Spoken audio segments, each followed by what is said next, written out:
Let's go DFS. Welcome back, Christian here, aka Denver Score Mega, and we're going to do a recap of Week 7 and see where we were right and see where we were wrong. Stay tuned. Cleveland at Baltimore. Baltimore was a 6.5 point favorite coming into this game with an over-under around 45. We were liking the Browns to offense to be okay.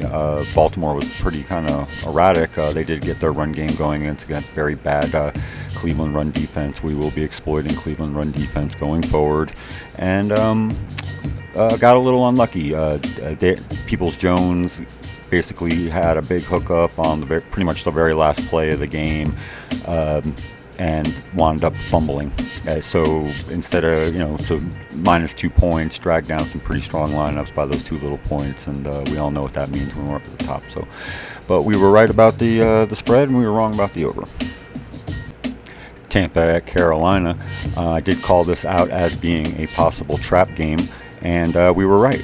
We didn't think Carolina was going to win or whatever, but we did like them plus the 13 in a low-scoring game. We were all about the under, and we were right about that game. A lot to be learned. Caden Nodden came on late, thank goodness, and helped get us there at tight end. And that happened. Atlanta at Cincinnati. We called out this game early. It was the Joe Burrow week. Unfortunately, Tyler Boyd, big touchdown early.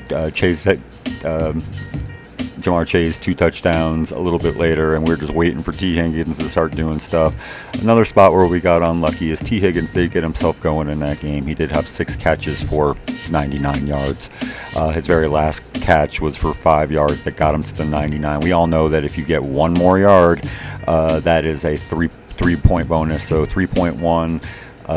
In addition to the 2 we lost on Peoples-Jones, and this happened all about the same time, so we got pretty unlucky right there, but we were fine otherwise. That was a smash spot.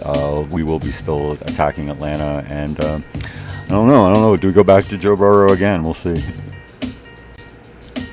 That spread was at 6.5, and it steamed up to 47, about 47 on the over/under. We did like the Bengals, and we did like the over, so we were good there. So Detroit at Dallas. This game shook out a lot like how I thought it was going to. Dallas was a 6-point favorite with a pretty high over/under, and we pretty much called it right down to Zeke's 2 touchdowns, and we looked good there. We liked Dallas to smash and it to be an under. It was. Giants at Jacksonville. This game, once again, I don't know why people keep sleeping on the Giants, but as long as people are sleeping on the Giants, we're going to like the Giants. We took the Giants plus the 3, and can't exactly remember what we thought about the over/under. I think we liked the over in this game. Turned out to be a little bit under, but once again, as long as people are hating the Giants, we should be betting the Giants. We did get a little unlucky in this game as well. Daniel Jones vulturing a couple of Saquon Barkley goal line touchdowns. To be fair, they did give Saquon the chance to get in there himself. He got stuffed twice on the goal line, at least twice, maybe 3 times, and then Daniel Jones just scooped up the trash. So, Danny Dimes going out there doing work. But, so got a little unlucky there too. A Saquon touchdown definitely would have helped pay us off even more. Indianapolis at Tennessee. This came in at about a 2.5 point spread for Tennessee. We liked that pretty good because we were liking Derrick Henry this week. Derrick Henry had touched the ball about 33 times, I think it was, and unfortunately couldn't find the end zone with all those touches. He still paid off. He was a big part of what we did this week, and moving on. Alex Pierce found himself in one of my main lineups this week, and unfortunately he didn't come through. Last guy in kind of thing, and it's just like, what are you going to do? Other than that, we were wrong about kind of like the over in this game. Came in under, but the 2.5, we were all over that. Green Bay at the football team. If you remember, I called this out as I had a sneaky suspicion about the football team this week. We used them in their defense and DFS to help make our lineups work.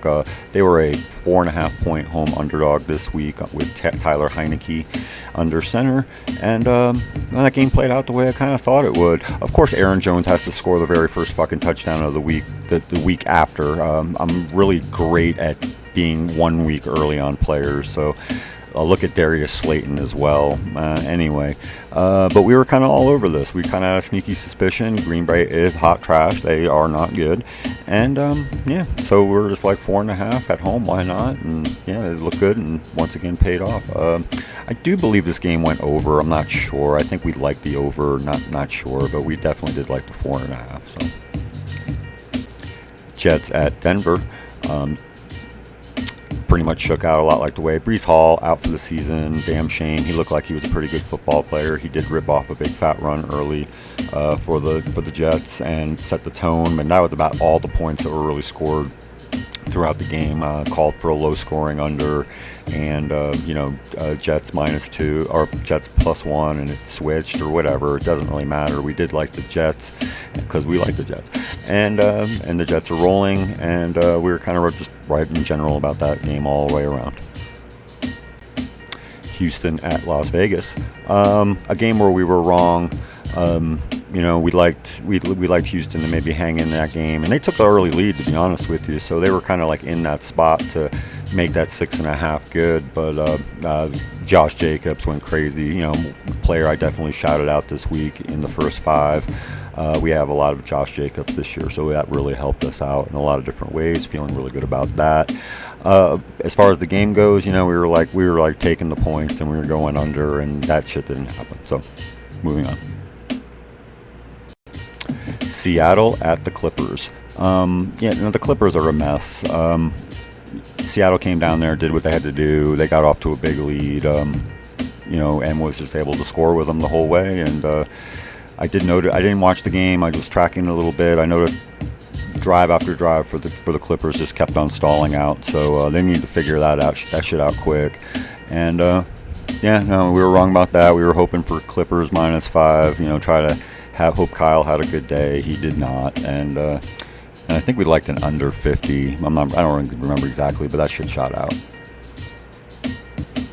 Kansas City at San Francisco. This was San Francisco +2. We were very wishy-washy. We just called this out for being a pretty good game to watch, and for a while it was, and we just kind of didn't really know what to make of this game, and it just shook out different. We did like the over as it steamed up to 49, but we were definitely wrong about the winner. So nothing really out to spare. Oh, we did shout out Mecole Hardman 4,300 as a really sneaky play, and if 3 touchdowns isn't sneaky, I don't know what is. I just wish I would have listened to myself a little bit more there.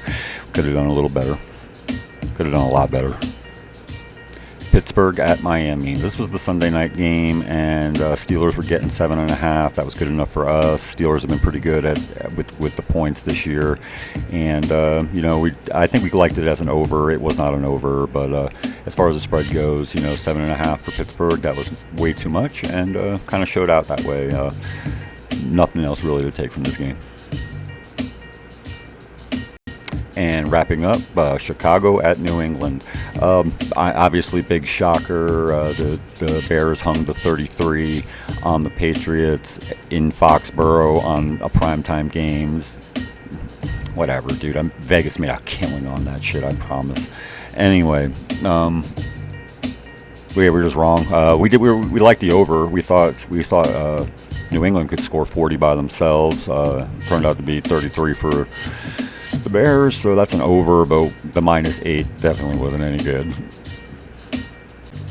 And there you have it. That's what happened this past Sunday/Monday, and we did pretty good this week. We were all over a lot of stuff. We got a lot sharper this week, and looking to get sharper next. So ball bounces a little bit better our way, and one of these weeks, and we're going to be up that top. So moving on. Hope you enjoyed. Please watch these videos. Like, subscribe, comment. Call me out when I'm wrong. Let me know when I'm right. And that's just what's up. Anyway, Pinchy Flacco out.